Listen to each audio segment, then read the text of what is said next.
Hey guys, and welcome along to Abbotstown House. Fine old house. It's in the boundary of Castleknock and it's known as Abbotstown, but it was once two estates, Sheephill and Abbotstown, and two families combined or well together to build this fine house. And all the lands that are here, the lands are huge and mostly untouched other than sports grounds and swimming pool facilities like that. It's a huge estate and has a lot of history to it. So let's have a little look at it.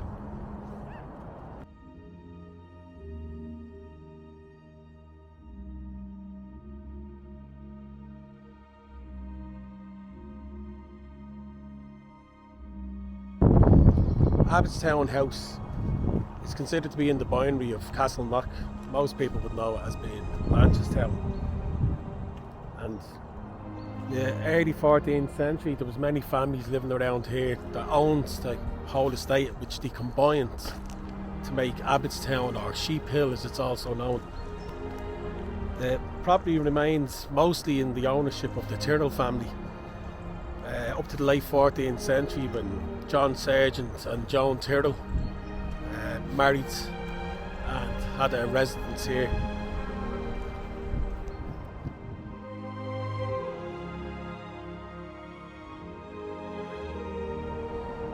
By the 17th century, the estate had passed off to Sir John Duggan. At that stage, there was one thatched house on the estate, several cottages and an old church. Later on then, the house passed over to the Clements family. The Clements family were ancestors to the Earl of Leitrim and famous for the fact that one of their numbers, Nathaniel Clement, chief ranger in the Phoenix Park, had a residence there, which later became the official residence of the President of Ireland, Orders of Neutral.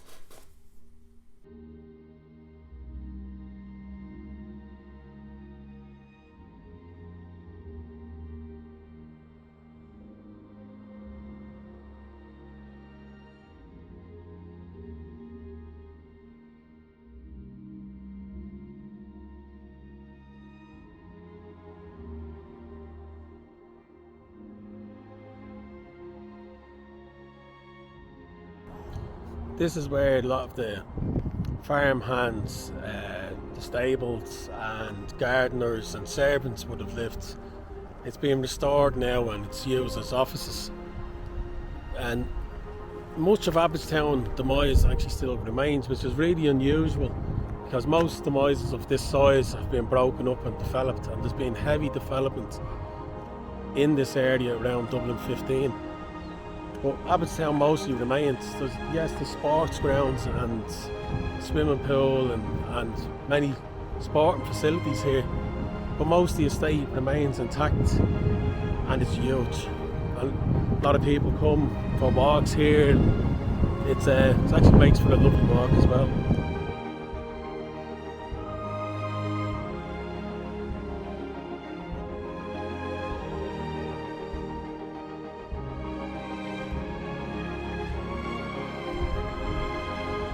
One of the most famous families that lived here was the Falconer family, and they became the baronets of Abbotstown in 1812 until they married into the Hamilton family, who owned Sheephill, and they combined the two estates to create Abbotstown. The Abbotstown House was built to become the seat of the family. In Trent, Hamilton was the Lord of County Dublin and a member of Parliament for County Dublin. And in 1897 he was embroiled by Queen Victoria as Baron Homepatrick, and Abbotstown remained the principal seat in Castleknock until 1847, when James Hamilton, 3rd Baron of Homepatrick, lost part of the lands under compulsory purchase for James Connolly Hospital, which is still within the lands today. There's also a hospice on the lands there as well. St. Francis Hospice.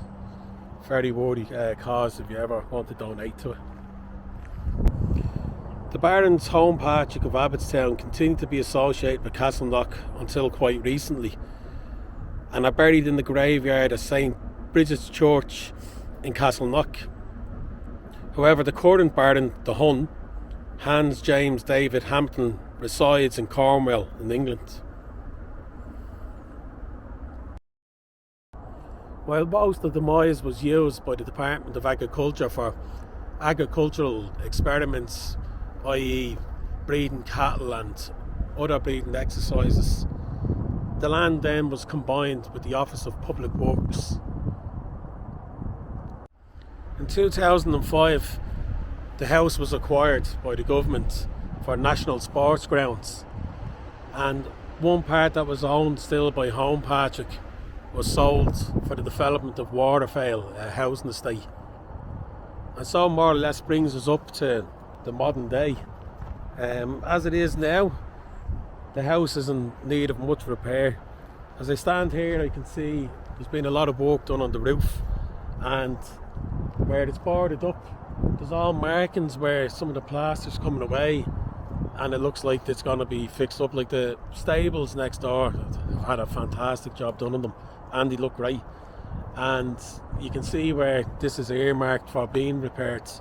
It would be beyond the sin to lose this. It's a fantastic building, and has an awful lot of history to it.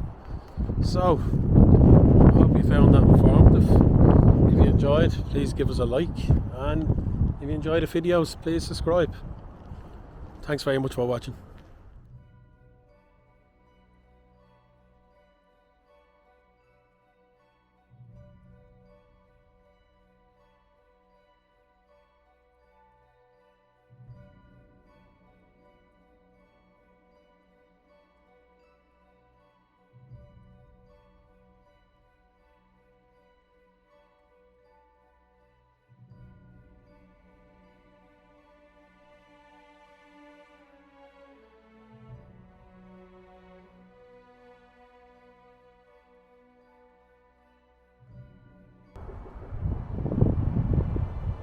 I'm standing on here what could well be an ice house.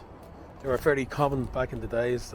Obviously there was no fridges, so they dig down really deep, and the nearby pond or lake they retrieve ice and put it in it and keep meat and stuff. I think this here could be the entrance where it's buried. But yeah, ice houses were very common back then, for trying to keep meat and other salted goods longer. But even when there wasn't ice, these structures maintained a low temperature. Here you can even see part of it. That's what I'm guessing it is now. It may not be, but it definitely seems to be a curved structure. So, a bit of mystery there. Here you can see some of the back garden. The wall looks very reminiscent of what would have been an orchard, and a lot of these high walls were built during the famine when Irish people were starving, to stop them getting over the walls. In actual fact, a lot of the orchards, the walls were actually dramatically increased during the famine to stop people from being able to scale them. As you can see, that's a good probably 14 foot high maybe, so not too easy for a starving person to get over.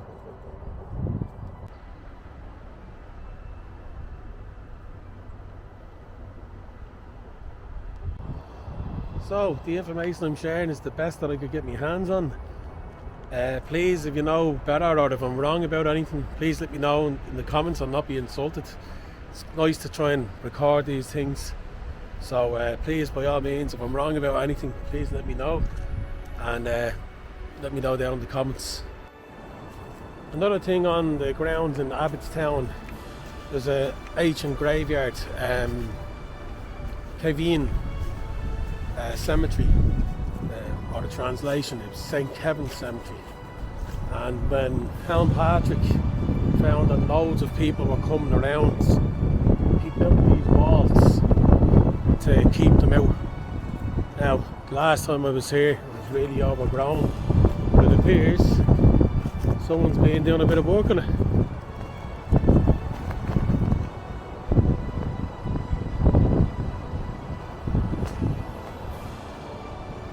And there's a well in there somewhere, and the people used to come from all over Ireland to this well because it was supposed to have healing properties. A wild day. Al Patrick had his workmen block up the well with clay, but then the water starts sprouting up all over his estate. So what he done instead was he built this wall to keep them out, and didn't make himself that popular.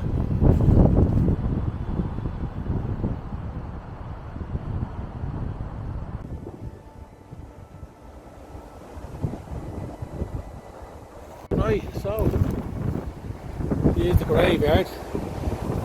There's rumoured to be many famous people buried here. Well, I know which. I'll hopefully be able to link some. This is the church, or what remains of it.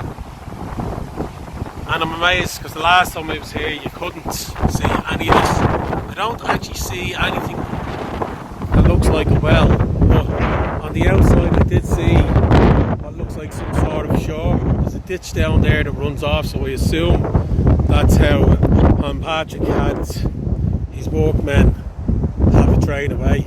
I imagine there's a little ditch down there, and funny enough, when I was along the track I came across this part. Someone told me it was like a fishery at the top, it rained down the waterfall. I couldn't figure out what it was. I wonder was it where they drained it off from here. These headstones are really old, and someone's gone through the effort to clean them all up. So it's nice to see such a long forgotten place getting a bit of care now.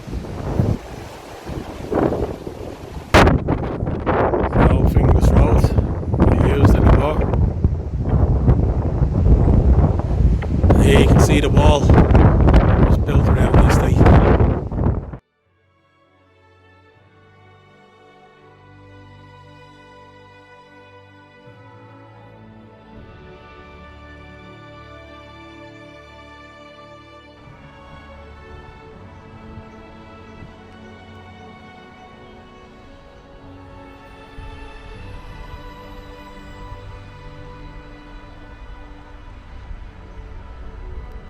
Just as a little side note at the end, this is Home Patrick's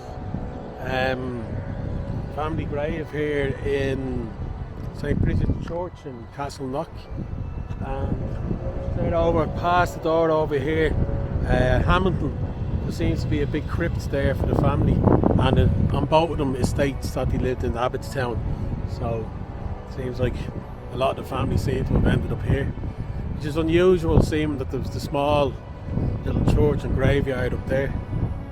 This one here is for Hamilton. It's interesting, it has on it 1347 to 1933. It has Hamiltons of Abbotstown, and I know of a cousin who looks after the graveyard in Sligo, and was telling me where you see the pathway here, that's actually where you remove it. You go in under, there'll be a fault under here, and this is actually the roof of it. Over time someone's removed the railings, so yeah, a lot of the people that were associated with Abbotstown seem to have ended up here, and the name St. Abbotstown is actually on them. So just a little side note at the entrance. I've probably said it a few times already, but thanks for watching, and thanks very much for watching to the very end. Take care.